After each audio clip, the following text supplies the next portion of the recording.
So I'm Judy Carson. It's my pleasure to welcome you to this session of Friday Cafe. And we're talking today, we're really excited to bring the session to you.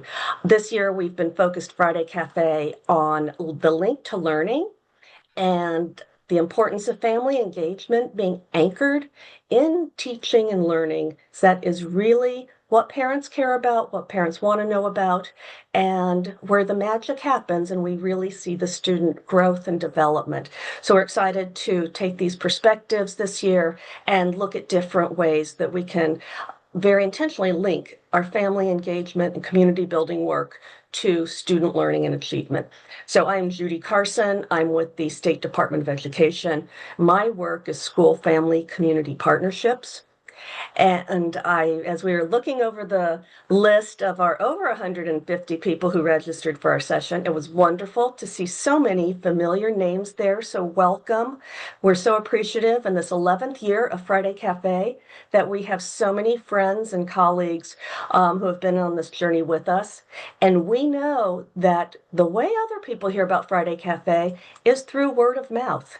We don't do a whole lot of advertising and pushing out. It's really from our people who have joined us and experienced Friday Cafe, found value in it and found a network, and they tell others. And so if you're here for the first time, we welcome you. We're so happy to have you.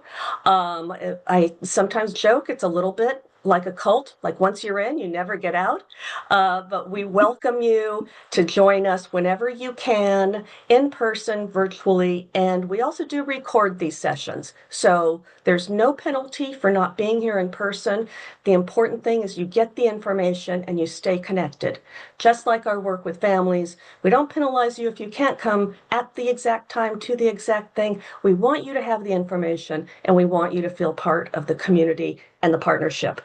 And with that, welcome, a special welcome and shout out to folks from other states. We have people here from Michigan, New Mexico, Ohio, Virginia, Washington, D.C., and I apologize, Florida. And I apologize if I missed your state. So as you're introducing yourself in the chat, again, please let us know your name and your title and where you're from, especially those who are joining us from other time zones.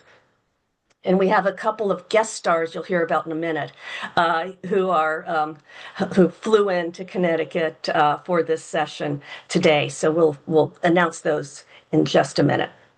I'm going to turn this over to my friend and colleague, Dr. Veronica Marion. And let's see, before I do that, I'm going to tell you just briefly what Friday Cafe is, especially for those of you who are new to our network, and what the work is and what we focus on here and what we're about. So next slide, please. So we call ourselves a peer-to-peer learning network, and at our heart, that is what we are. And I always say I firmly believe innovation in our field really comes from the ground up. We learn from you and with you. You are innovating, you're making it happen in your schools and communities. And part of what we want to do is help to spread your good work with others who are also facing very similar situations, and this is our chance to talk about it and learn from each other. Our goals in Friday Cafe are to connect as a network, spark new ideas. That's why we never meet in bureaucratic offices like the State Department. When we meet in person, we're out in the community at venues that we hope spark inspiration. And our goal is to lead alongside with you. This is your network, and also lead alongside with families and create a space that's jointly owned. Next slide, please. And so with that, I'm going to turn it over to Dr. Marion, because she is not only my friend and colleague, but the director of Connecticut's statewide family engagement network. And truly, without the work of the SFEC and the work of Veronica and her team, we wouldn't be able to bring this to you today. Good morning, Judy, and everyone else. Thank you. You're so kind. We appreciate that. So, as the director of this work, I am thrilled that we have the opportunity each month to bring together so many people to focus on family and community engagement. And as you'll see, that our work is grounded in Connecticut's definition. I'm not going to read it for you because it's right there on the slide, but I do want you to know that the work that we do is all about partnering with families. And we do not do this work alone, nor do we want to do this work alone. We have great partners, both nationally and within our state, working very closely with the National Network of Partnership Schools, Dr. Joyce Epstein, SERC, the State Education Resource Center, of course, Dr. Judy Carson and the State Department of Ed, and Connecticut Parent Advocacy Center. So our goal is it's all about student achievement. And the strategy that we use and so believe in is family and community engagement. So I want to give a quick shout out to someone that's in the audience that means a great deal to Connecticut. And because this is a federal grant, and if you all are working under federal grants, you know the importance of this work that we have the opportunity to do statewide. So I was told that our project officer, Beth Ye, is in the audience. And I just want to publicly say, I believe I have the best project officer, hands down. So thank you, Beth, for all of the support that you have given to Connecticut because you have allowed us to continue this work statewide. In addition to our project officer being in the audience, I believe many of our our regional leaders are probably in the audience with us as well. So we have the opportunity to roll out a national model of family and community engagement. And we could not do that without our regional leaders who are with us today. But this work also encompasses 58 schools, 24 districts, and 42 advisory council members who work very closely with us to ensure that, you know, the work that we're doing around the state, the topics that we're discussing, that it's meaningful and that it's aligned with what families are needing and what our professionals are wanting as well. Next slide, please.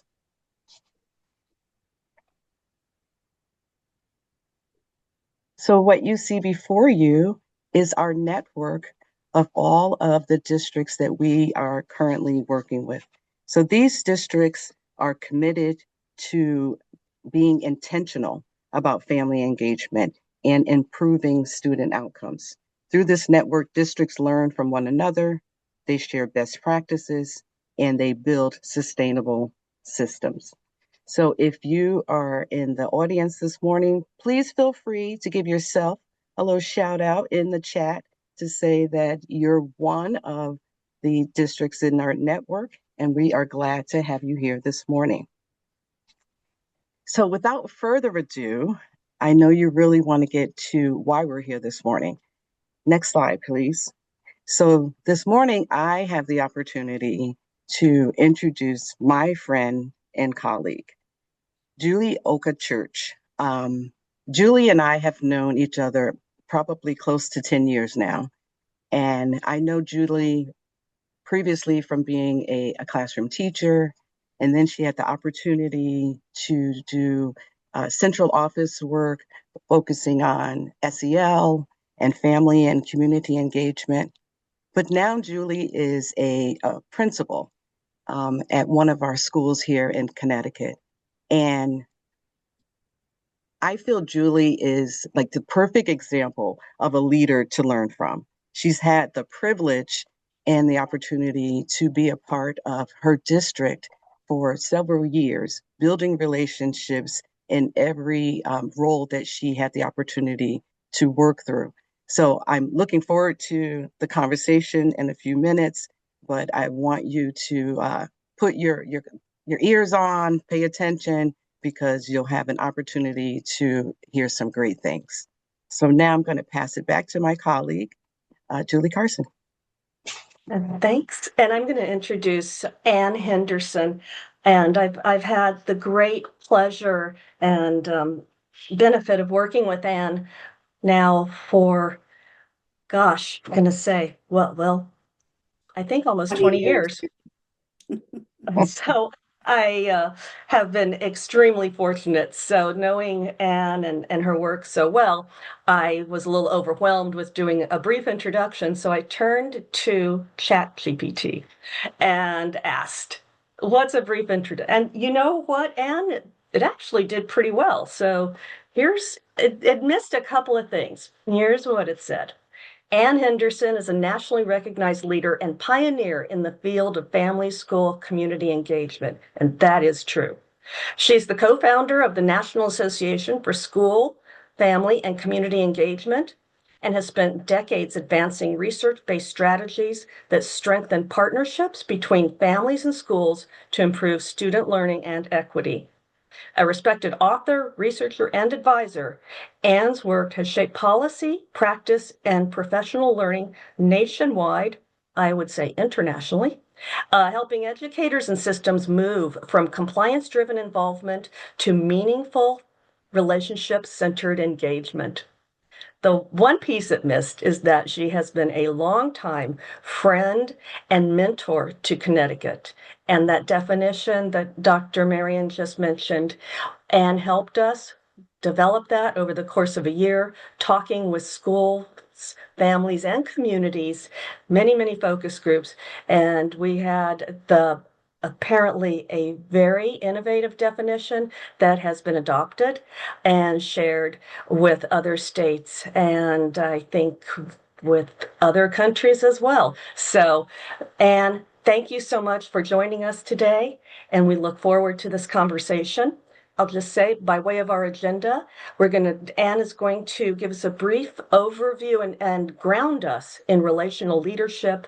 She's then going to act as an interviewer and interview Julie about her experience. We're going to have some time in facilitated breakout sessions. And then we know you're going to have more questions for Principal Church. And so we will give you many opportunities for a Q&A with Julie. So Anne, again, thank you. Oh, Judy, that was awesome. I'm not sure who that person is you were talking about, but I sure would like to meet her. And it's been such a pleasure all of these years working with Connecticut on so many different projects. I feel like I'm kind of an honorary Connecticut citizen. I've spent so much time there and met so many wonderful people there. And all of you out there who are tuning in today, thank you so much for being with us. Do we go to the next slide? Yes. There we go. So today we're going to be talking about a relational approach to family engagement because, as I'll talk about when we get into the research, one big story that's emerged over the 40 years or so that I've spent tracking the research is that the most important thing is putting relationships first. When we do that, everything else works. And one of the first principles of relational leadership is to activate well-being. And one way we do that is to have a well-being welcome. Now, since there are 150 people, maybe that many, with us today, we'll have to do something that's a little abbreviated. But what I want you to do is think about the holidays that we've just all experienced.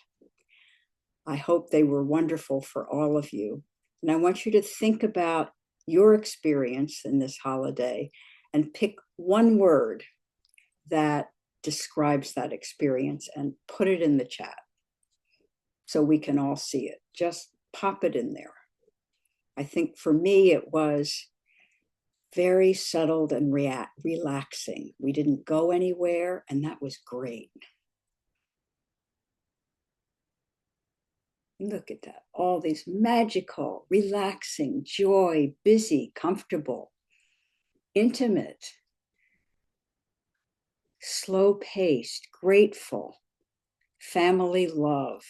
Oh, this is wonderful, refreshing, blessed, connection, inspirational, joyful, quiet, peaceful, unpredictable, fulfilling, caring, sacred, reconnection, intentional. Wow, it sure sounds like you all had a wonderful holiday. And if you're like me, there's a little bit of a holiday, post-holiday letdown reentry phase.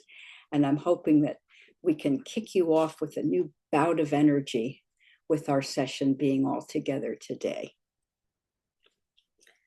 I first met Julie Church at a Relational Leadership Institute almost 2 years ago now in magical Santa Fe, New Mexico.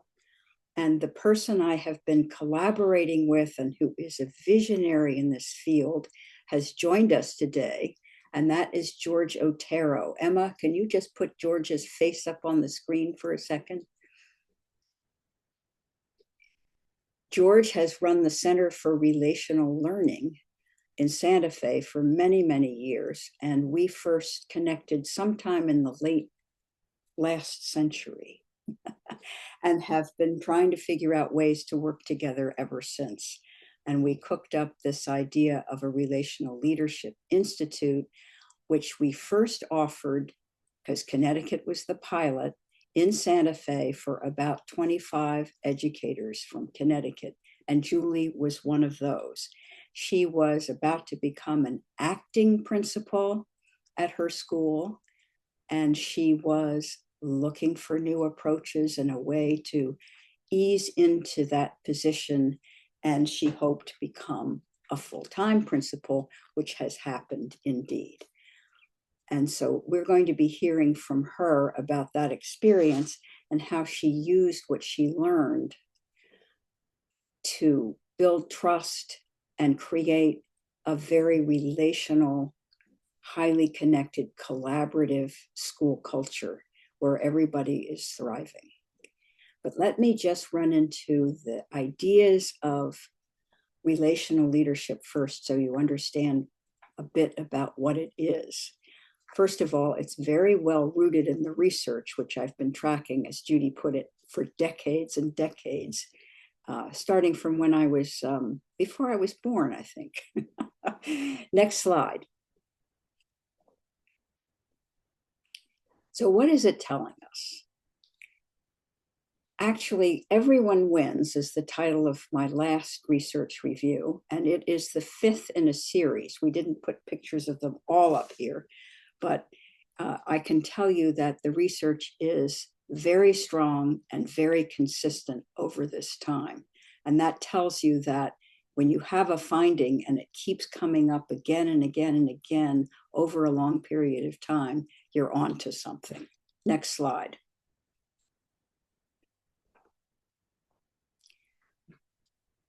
When we work closely with families, kids do better in school. They feel they belong there, they're comfortable there, it's a place for them, and the school likes and respects their families. That's very important for children's bonding to school. And teachers become more effective and have higher morale when they're able to partner with families. But they often don't have opportunities to learn how to do that. And that's one of the reasons why we have the National Association for Family, School, and Community Engagement to make this happen. And when schools reach out to families and welcome them and honor them and connect them to what their children are learning and doing, families strengthen. They tend to go back to school themselves. It builds their efficacy and self-confidence.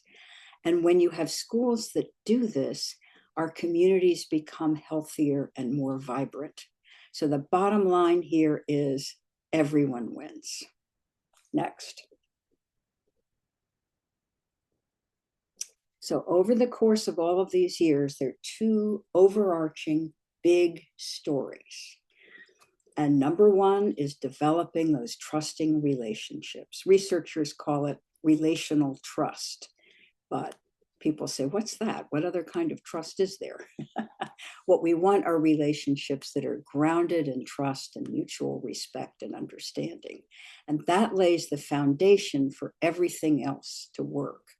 And then when we get to work, we need to be sure that all that we're doing with our families, with our kids, with community is linked back to what kids are learning and doing and what they're mastering and how they're using it and how it's going to take them into a successful future. And when these two things go together, you're really cooking. Next slide. So there are 4 operating principles of relationships first. And we've just done one, the activating well-being. Wasn't that fun to see how everybody enjoyed their holiday and all of the different things that it meant to them? And the next is that ensuring that everyone is seen, heard, understood, and valued. Now that, of course, continues the activation of well-being. When you welcome people and embrace them and have them come into your community, and then really listen to them in ways that they feel seen and heard and valued. And you can't do that just once. There needs to be ongoing discovery, these sessions where we're getting to know one another and communicating back and forth as valued partners is one of ongoing discovery all year round. And the 4th one has to do with the most important relationship we have of all, and that's our relationship with ourself. That we are fully present when we are interacting with one another, with our full attention. So that is the greatest gift we can give to another person, is to give them our full attention. And when we do all 4 of these things, we are activating and practicing effectively relational leadership. Next slide.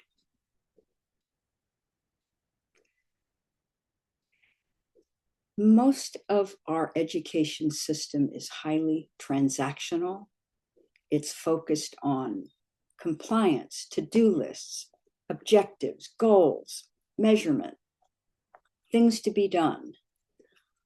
And what we want to do is shift from a transactional culture to a relational culture, where we're getting all the job done that we have to do, but we're doing it in the context of healthy, trusting, collaborative relationships.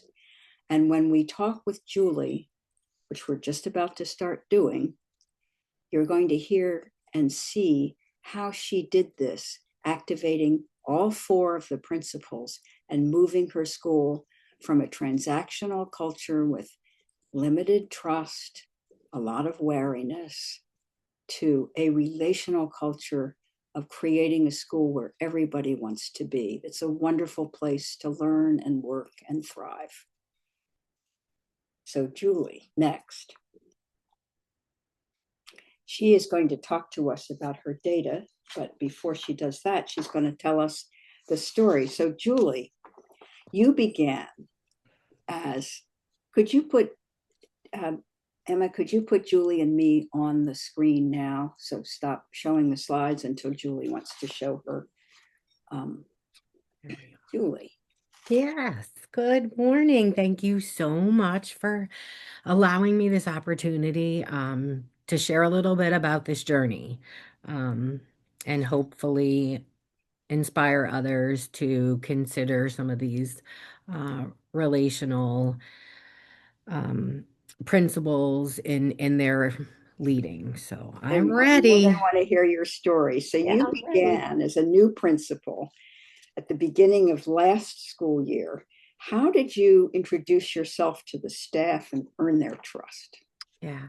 So I think it's important to understand the journey to starting as the principal of the building. Oh, I actually am at work, so I apologize. I did ask for no interruptions, but you might hear something overhead. I apologize. Um, The journey to get here started following a 2 month interim position. I was very fortunate to be hired as the principal, starting for the 24-25 school year. But I was the third administrator in 4 years. So I entered a building where, staff, families, everybody was a little suspicious of who's this person. We've had so much change. So prior to my start, I had participated in the Relational Leadership Institute. I had researched so many best practices, and I came in ready to conquer the world and thinking that, this was going to be an easy journey. But I quickly put the brakes on when I realized the level of work that really has to be done in order to build trust and to have faith of those that you're leading and the families of your students. So, with the staff, right away, I sat down in one-to-one meetings, not something uncommon for a new administrator to do. I made a schedule of very predictable communication with staff. So they knew every Sunday they were going to receive a communication. I tried to honor their time outside of the day, and not, send various emails at all hours. I was very, very transparent from the start, and welcomed feedback. And in the beginning, get a sense, right? You have that sense of, well, I'm welcome here, but we're not too sure if you're okay yet. So I sent out some more communication. I asked surveys. I asked, tell me a little bit more about yourself. And I made sure I used that information that staff shared. What are your likes? What are your dislikes? What's your favorite hot beverage? If I'm going to come to observe you, maybe I can bring your favorite salty treat. So little things that just let them know I was paying attention, that I truly cared about them as a person. Um, and that started to shift the needle a little bit. And then I got some feedback from our school relationship surveys, either with family surveys, with staff surveys and with student surveys. And that was difficult. That was difficult to review, with all the best intentions. Sometimes you need to be reminded that there's still more you could be doing. And so I really sat down with staff and asked, what more can I do? And listened to their feedback. I think listening to their feedback, and getting feedback from all staff members was so important. So in our building, every single member, whether they're a cafeteria employee, the custodian, my reading specialist, every single person receives a communication every morning, letting them know what the day is about. That communication is a result of them asking for it. I've tried to be very responsive to anything that's asked of the staff that's within my capability. And I think that was something else that helped build trust and move us forward in a positive way. So we had one-to-one meetings. We have monthly meetings where individuals are able to share, concerns or considerations. And it's important to realize too that it's ongoing. It's ongoing so much so that we had a professional development day this past Tuesday where a staff member said, would you be willing to put a box out in case somebody has something that they want to discuss, but they don't want to vocalize that in a meeting? What a simple step. I always hope that I am approachable, but if someone's not feeling comfortable enough, there's just another way that they can communicate with me. So again, ongoing, trying to be as responsive as possible. I'm working on earning their trust, and hopefully I'm going to show you that right at the end, right at the end. Tell me about you when you and I talked before, you said when you first had that faculty meeting, what you said to them about acknowledging that perhaps they didn't trust you. Oh, yeah. As I said, I'm a very transparent person. I put out there that I felt the fact that, things were not great. And I was here and I was staying and I am going to earn your trust. And I just needed them to be willing to give me the opportunity and the time and to collaborate. And that's a process. That's definitely a process. And I'm not one who was afraid of the process, but it's very challenging um, to know that you're not in the space you want to be in yet and maintain that focus that if I continue on this path, if I continue to build these relationships, if I continue to support teachers and have them realize that their well-being is really my priority, then it will come. And it's hard to do. It's definitely hard to do in the beginning. All right. But I think, Julie, it sounds like you've done it. And of course, that survey that you were first looking at was really reflecting the year before you got there. Hmm. So you were looking at a picture that had emerged pre you, Hmm. and Yeah, you and saw I where think things were, and mhm. you saw where things needed to go. Right. And I think the change in leadership, I mean, the leaders were all good leaders. There was just so much inconsistency, and turnover. And staff really, I think, needed to feel like someone was here and vested in moving in a positive direction together with Right, them. right. And so tell us about what a learning walk is and how So, you introduced that idea mhm, to become better acquainted with, mhm. you know, Yeah, so staff, but also to help families become better acquainted with the school. so you need to learn about the staff and you also need to learn about your families. Coming from a position where I had done a lot of work with family and community engagement prior to being here, and on the tail end of the Relational Leadership Institute, I came back super excited, ready to implement things that I had learned about, and learning walks were one of them. I invited families in on a monthly basis, starting right at the beginning of the school year, to meet with me briefly, just in a 1 hour time frame. We would meet, we would actually walk the building, walk some classrooms, see what learning looks like. But in order to do that, you have to have staff who are willing to have visitors. So again, trying to cultivate relationships with staff in order to make this work. I had some willing staff in the beginning, not as many as I had by the end of the year, but just working with, I think there were 3 or 4 actually in our first learning walk. I'm a building that has 15 classrooms. And we went into those classrooms. We looked at what learning looked like in the classroom. We allowed families to debrief about it afterward. What did they see?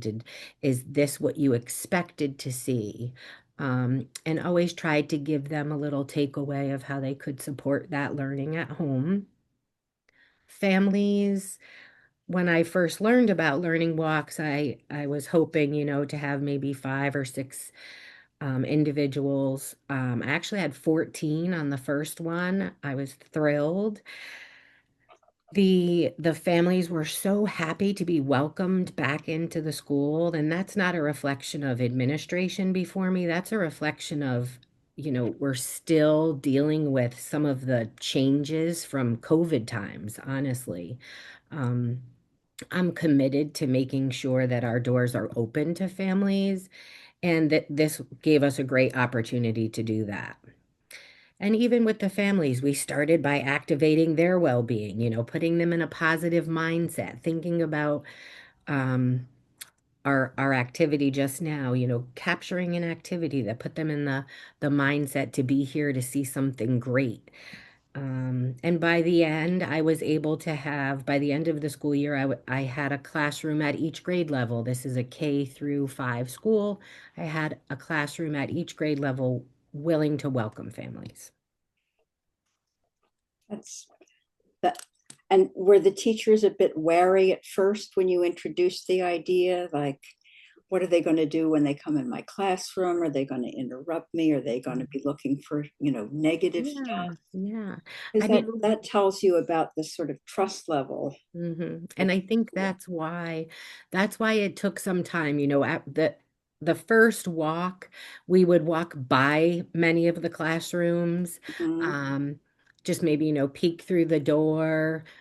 We weren't welcome into all, and I would never ask a teacher to welcome, families in and until they are ready to.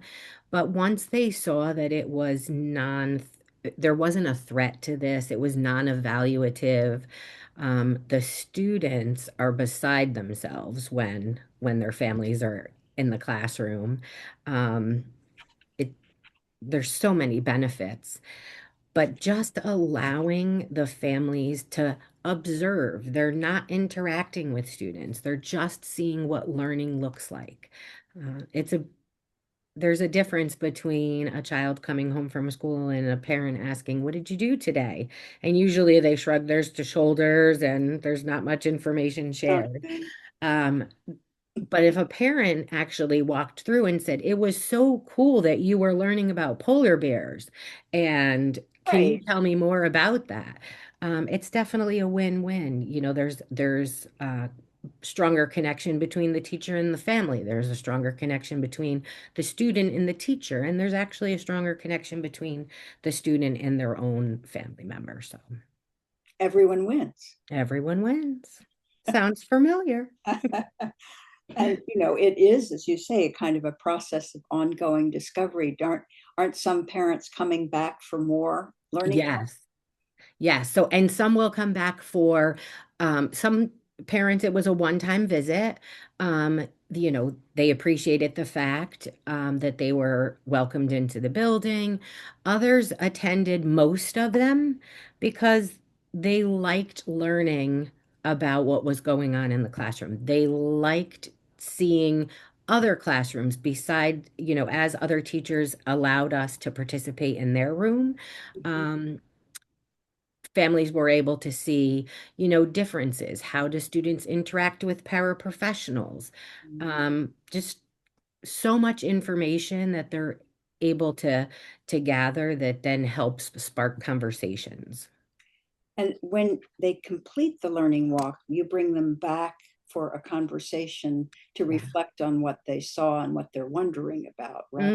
Yep. And And we sat, what did you learn from that?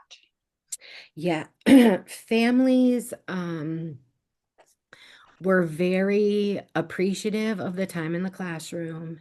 And at the majority of our debriefings, families were looking for more. So they were looking for more ways they can carry over some of the learning in their home. That was always a big takeaway. What more can I do to support this at home? What tools or resources do you have for me to take away from this? that Hmm. that surfaced quite often. Hmm. And the other thing that surfaced was a benefit for us is we had increased membership of volunteers. So we have a volunteer training program here. And once families came into classrooms, they then wanted to be volunteers. Again, building the connection. Um, in such a positive way. Um, what was the other thing I was just wanted to mention? Um, How did the teachers react to the experience of having the parents in the room? And do you think that changed the conversation in the teachers' lounge?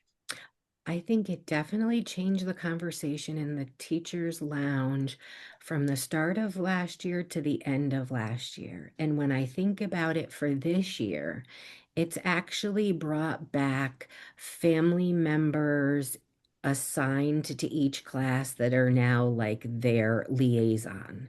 So having the families come into the room, looking at the process of education and all the learning that's happening, we actually built upon that. It's increased our PTO membership.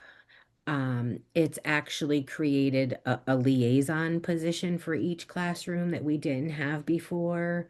Um, Wow. I think so much has actually come for that. And thinking just like the building up like the PTO in itself, what an accomplishment that is, right? So these individuals have been in the school, they're like, hey, this is pretty, I want to be a part of this.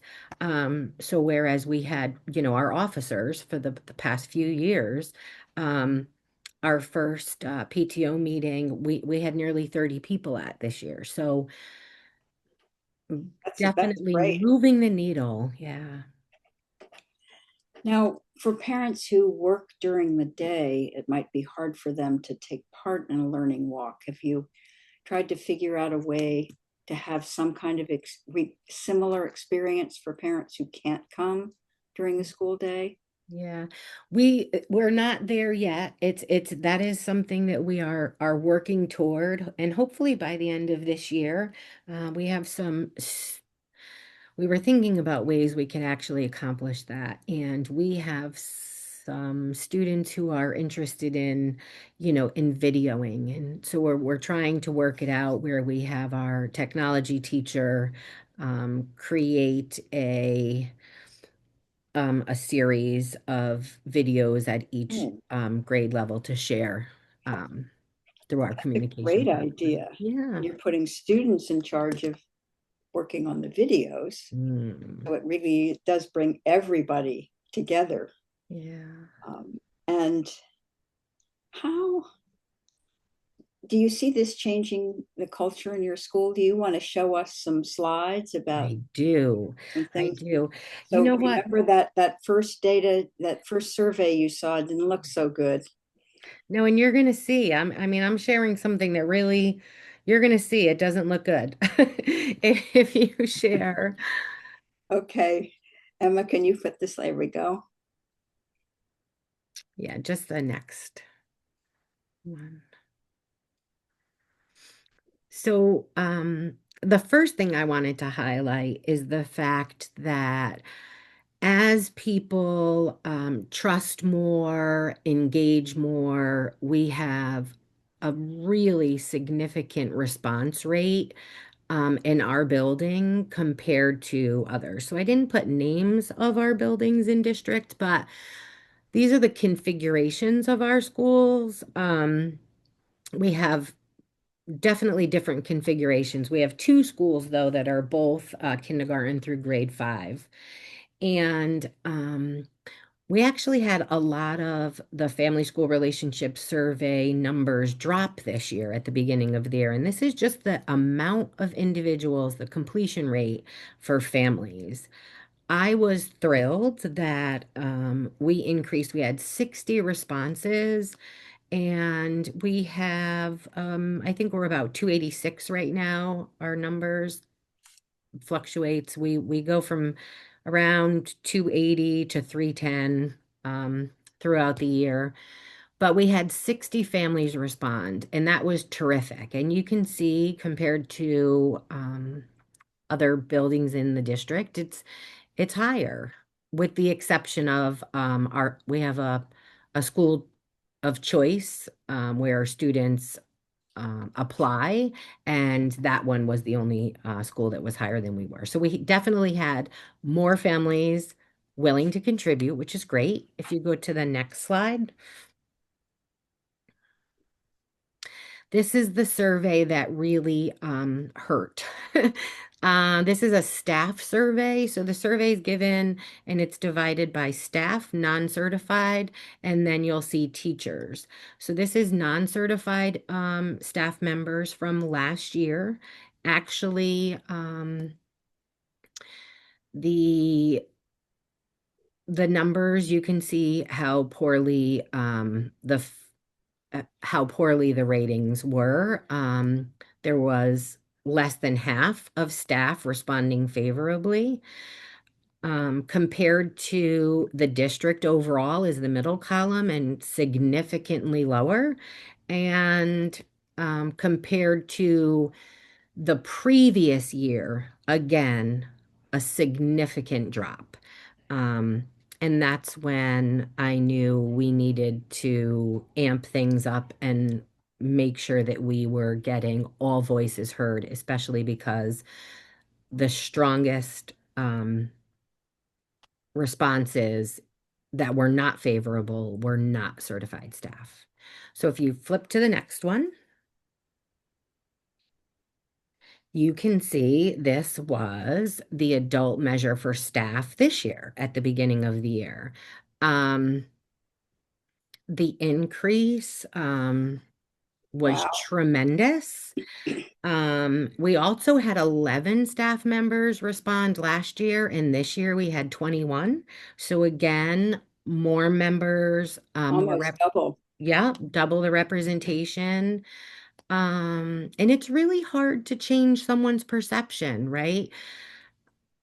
And I think that it's just possible when you stay the course and you activate, those the principles of relational leadership and um it, numbers are pretty affirming. It actually made me feel very good. Sometimes you don't like to Congratulations. say, yeah, sometimes you don't want to say like things are going okay or wow, things have definitely improved. But when you sit down and reflect on what the actual data shows you, it is improving. And that's carrying over to student attendance. That's carrying over to staff attendance. Our student absenteeism, chronic absenteeism rate last year was, I think we ended 16% at the end of the year. We're at 9% now. Um, Wow. yeah, and my hope is that we stay right around 10%. Staff absenteeism has tremendously improved. They go together, don't they? Yes, You yeah, want a school where people want to be yeah. there. And teachers, you'll see the next two slides if you flip to the next one real quick. Um, I had worked in the district for a long time, so I had a bit more trust established with some staff members. But again, this one is from my first year here. Um, and you can see how much lower our percentages were from the district in the middle column. And then the next slide is actually this year's beginning of year. S- Um, Right. I can't wait to see your next year. I know. I don't know.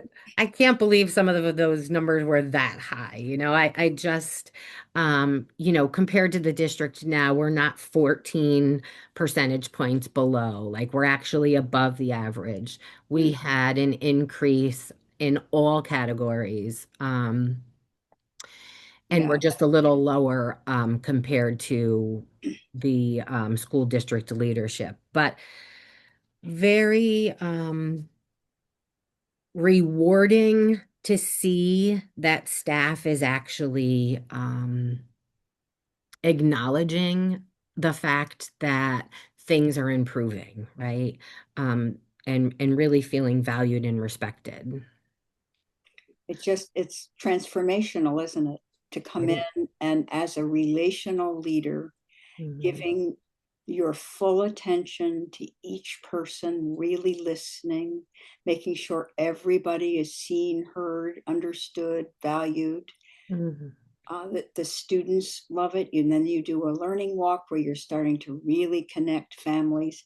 I'm wondering if you felt that perhaps among the staff after the learning walks, that their appreciation for what families have to offer might have gone up.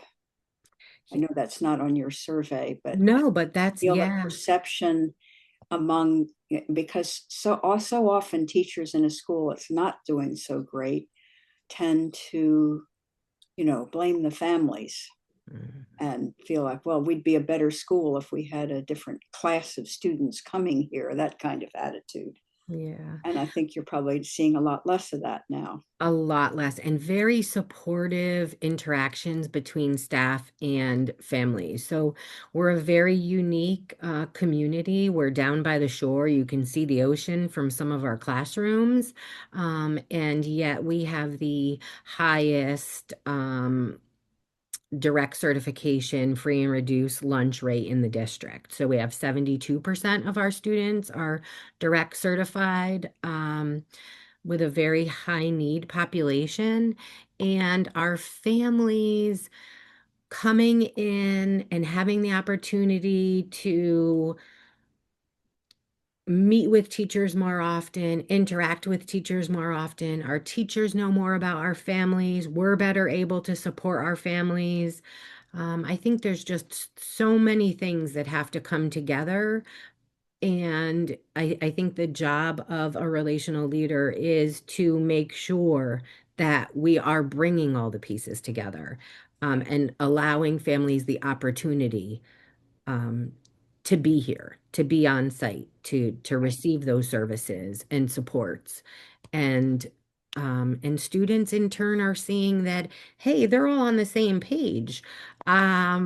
I'm really supported at home and I'm supported at school. And I think that is definitely very critical. I just wanted to show just that last slide So real the quick. last slide, and then we're going to go into small group discussion. Sounds good. The last slide, and I don't have one to compare it to, but this was the beginning of year, the family surveys for the beginning of this year. And I just wanted to point out again the increase, the percent of families responding favorably compared to last year in that last column. So there increases across all the subcategories. And that's what I need to continue to see. So even though the Wow. percentages are nice, like this is a good indication, especially with 60 responses, that families are feeling included. They're feeling that they're truly a partner, and moving together, we can do great things, right? Moving. Absolutely. And 60 responses, that's more than a third. Mm-hmm. So that's really, that is undoubtedly a close to a representative sample. Mm-hmm. And it really tells you that in a school that, has some odds stacked against it, Mm-hmm. you're just really turned around here. Congratulations, Julie. I'm just thrilled. I had the joy of visiting her school earlier, well, at the end of last year. And it was just the most wonderful feeling place. You walk in a building, you can tell. Mm-hmm. And Thank you so it much. just felt wonderful there. And everybody was glowing and happy. And boy, isn't that what we want? We want to create schools that everyone loves. Yes, every single person in the school makes it glow. Right. And they all work together to do it, and that's the best part. Okay, so let's go into our small group so that all the wonderful people who are with us today can chat about what they've heard and come up with some questions for you for the Q&A section. So Judy or Emma, can you put up the slide that shows what we hope you will talk about? Each group will have a facilitator, but you can see in advance what we hope that you'll talk about in your small group. And we actually don't have a slide that Okay. lists that, but all of our facilitators do have the questions. And we'll be joining together, introducing ourselves, talking about what we heard, and then talking about how this might be applicable in your setting. And we suspected there would still be some questions for Julie. So then we will come back and we'll have a Q&A session where you'll have a chance to ask those questions. And all of our facilitators are here. Excellent. And we're going to go into 10 groups, right? Yes. All right, opening rooms now. What we want to do is have you all, since there's so many of you, put your questions in the Q&A feature. And if it's not showing up in the bottom of your screen, you can click on more, and then the bottom left option that comes up is Q&A. Just click on that. Oh, Q&A. Here we go. Here's a question. Do you have a written framework of how the learning walks were implemented? Julie, unmute yourself. There we go. So, a written framework, the beginning of the year, I'm going to say I would have to, we have the learning walks scheduled out and what the format of the visit would be. So I do have that available. It's probably something that I could share in, Yeah, we can send that out. But and we could say, one thing is we're going to be offering a Relational Learning Institute again in Santa Fe in June. And if you want to learn really how to use these tools, this Learning Walks is just one, but listening circles or others, and community conversations, conversation cafes.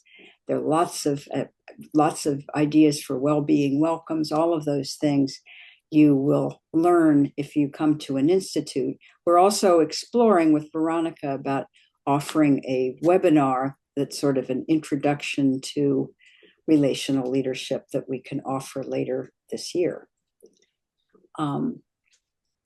Here's a question for you, Julie. How did you get parents to answer the surveys? oh. Did you offer incentives? I did. I did offer incentives. So I made, and I just found one. I wish it was still on my desk. I made QR codes and wrote, please complete the survey. I wrote it in English on one side, Spanish on the other. I told them anyone who entrusted, if you've completed the survey, please put your child's name on it, drop it back in this bin. I gave away 3 $10 Amazon gift cards. But I walked out. We have a pickup circle for car riders. I printed the QR codes. I walked out, as people are starting to line up. I said, hey, you're sitting in the car for a few minutes. This will just take a few minutes. Would you mind doing the survey for me? You can do it right on your phone. I think that made a big difference. I'll bet it did. Yeah. And after you met with the families who went through the learning walks and heard their questions and what they were wondering about and their ideas, did you feed that back to the faculty as a whole in like a faculty meeting or something like that, so that the faculty who didn't participate can hear what came of it? And also, I guess the teachers whose classrooms were visited might want to know what parents had to say. I did. I asked the staff who had welcomed us in, just to give a little feedback to the other staff members. I shared, information about it building up our volunteers, and the amount of people who had applied to be a volunteer. I think hearing from their colleagues that this is not something that's threatening, that really didn't have too much of an impact on their day, made it something that they would consider. And then, as it was just a snowball effect, as one person said yes, then their colleague that teaches the same grade said, well, you can come in my room as well. So we just built upon it. Yeah. And maybe the students were pressuring the teachers too. Why can't my parents come into our classroom? I see a question that actually says, do you have a limit on how many families can participate? Mm. And that was my biggest concern in the beginning. And when we initially learned about learning walks when we were in Santa Fe, that was one of the questions I had. And the district that was there sharing their experience with this, said just trust in the process and that, those who are first interested will come. So, like I said, I expected I would have a few individuals. Um, and you don't end up with you won't end up with more than 20 people. It's just the way it works out, right? Because it's during the day and time. So I'd have to say just trust the process and give it a try. I mean, I'd be prepared to switch things into my library if I had more people than fit around our conference table, but we've been fortunate that that wasn't the case. Right. And it's not like you have people roaming around the building. I Mhm. question about, well, what about security? Is the district worried that you're letting people in and it's not what you're doing. They're No. always accompanied. They're accompanied, yes. Actually, that came up in our in our breakout room as well, about how you vet people. The district in some of our buildings uses, I believe it's called Raptor, but I've seen it at hospitals and other places where you drop your license into um what looks like a little toaster oven, and then it prints a volunteer badge and it draws your picture from your license and it's right on it. And I know that in the process of doing that, it actually screens to make sure that the individual's not on, any Oh, registry. So, our, yeah. our surveillance society. Yeah. Oh, that can be useful. You have to safety Yeah. first, right after hmm relationships. Yeah. Related to that, Julie, there were questions about FERPA and privacy. hmm So in our when we first sit down, you're just setting them up. I tell them that they're going to see students, engaging. And I ask that there's not something that they're seeing other than maybe they would see the same thing if they came to a concert or how those students are interacting with their support staff, right? Um, I think that the individuals who have come out or those that are first interested in this are families who are supportive of children. So they want to see what the learning looks like. I don't think we are setting them up for individual information about students. It's a walk. We're learning about what's happening educationally, and we're not diving into specifics about individuals. Right. And So, Just there's also I was going to say, related to that, we've had several questions about families and students who have special needs. mhm. So we have the population of students were a little higher than the state average and the district average here, with 24% of students. Um, We have lots of support staff. All of our students are integrated into the day. And um, Do you find those families participating in the surveys and participating in the learning walks? yes, absolutely. And I think one reason why some of those families participate is because those are families we have more touch points with. So we have them in for planning placement team meetings. We have um, maybe more progress monitoring and communication between admin, teacher, special ed teacher, para support. So those families may just due to the situation be more interactive with the school. So we do it. I wouldn't say it's disproportionate to anything. I mean, we have well represented from from all. And we have some bilingual staff here. Unfortunately, I wish I did, but I am not Spanish speaking, and that is the second language spoken here in numbers.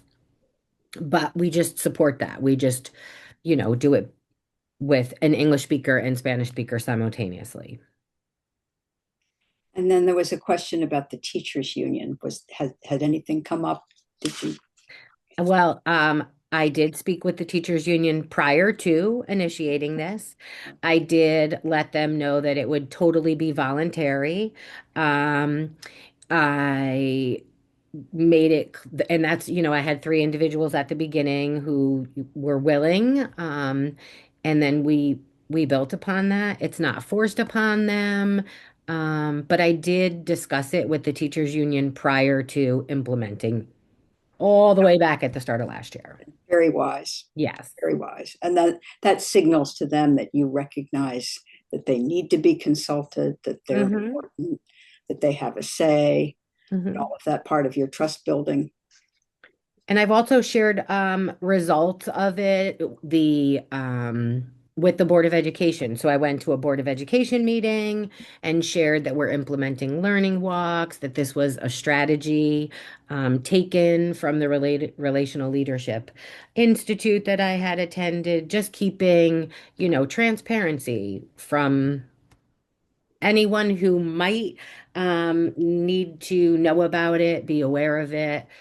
So if you're hoping something's going to be successful and is going to have some impact on student achievement, I try to be transparent and say, listen, it's because I have wonderful teachers who are on board and said, yes, you can come into my classroom. And I have families who want to engage with us. And, the levels of support, once you establish some positive relationships, great things can happen.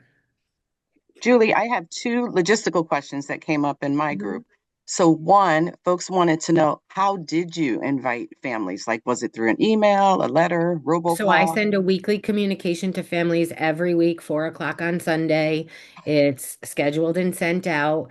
It follows the same, it's through Parent Square. It follows the same format, and it Mm-hmm, gives them upcoming things that they may be interested in. So, for example, like in this Sundays, we have a PTO meeting next week. That will be there. You're invited to mm-hmm. attend. I'd like to attach a paint night to it. So I need feedback. So I send that out. And then the second question was, can you give us an example of what parents saw? Like, what did parents during the learning walk, what mm. what stood out for them? What was something that the parents saw? Parents, first, it's just always amazing to parents that their child actually can be seated in a space, especially with the little one. So I'm thinking of a kindergarten classroom, and a kindergarten parent after the fact saying, like, he sat there the whole time. Like, we were only there for a few minutes, but honestly, to see a 6-year-old or a 5-year-old sit for even 5 minutes, sometimes parents don't get to see that, right? And we went through it was their learning centers. So some students were with a para educator, some students were with the teacher, some were independently playing a game on the carpet. Um, and just seeing the capacity that their children Mm-hmm, have, that they may not see in their home, right? right. Or when they take them shopping. But yes, your child is 6 and can manage himself in this space for 15 minutes and take out his materials and put them away. So they rise to the expectation. Absolutely. Yeah. Absolutely. It's great.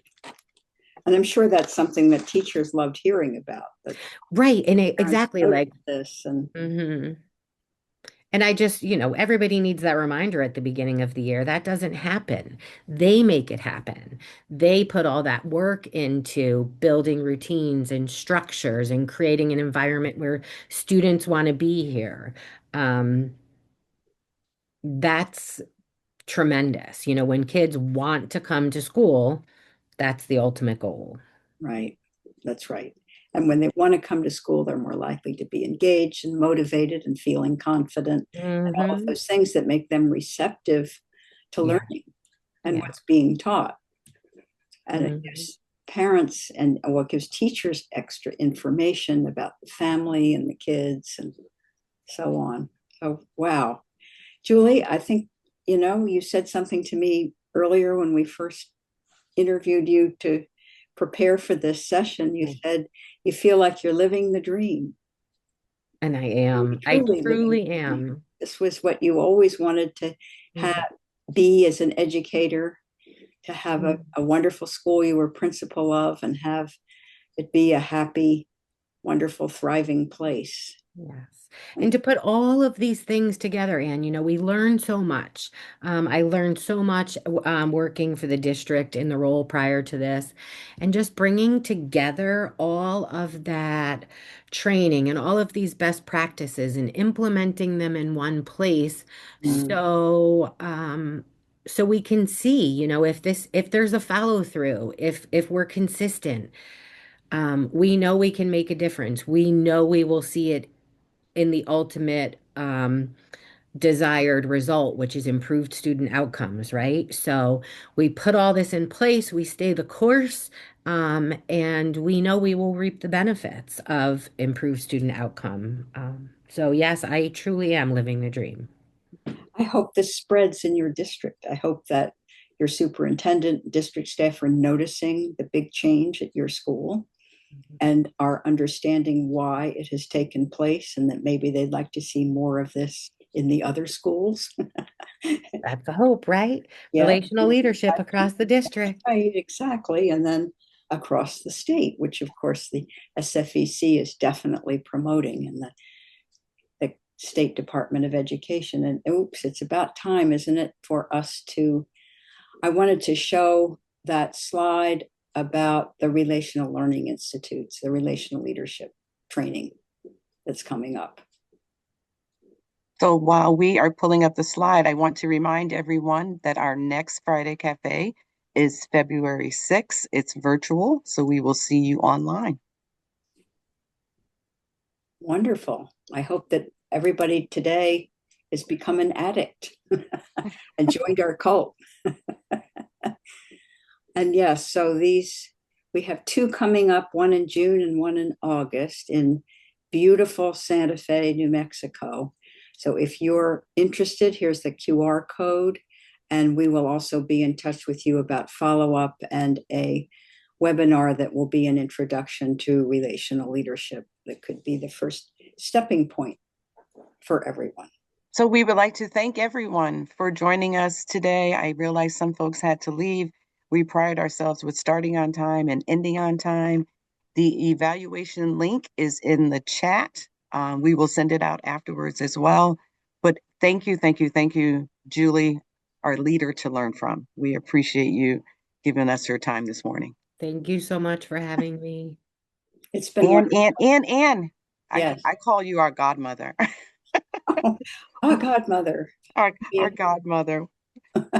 What would we do without Anne? We appreciate your wisdom and your leadership. Thank you so much. I appreciate all you're doing, because you guys are where the rubber hits the road. And what all of the things that you've done and that we've done together over the past 20 years have been really amazing. And Connecticut is a leader in this field. We appreciate that. It is a real leader. And your definition and framework are being widely adopted and recognized. And Karen Mapp and we did use that definition in Everyone Wins, and we're going to use it in our new edition of Beyond the Bake Sale, which we hope will be coming out next year. Oh, wow. I didn't know that. Yes. And Connecticut's experience is going to be in there. Excellent. So with all that you had on your plate, you still had time to stop by and spend the morning with us. So thank you. Of course.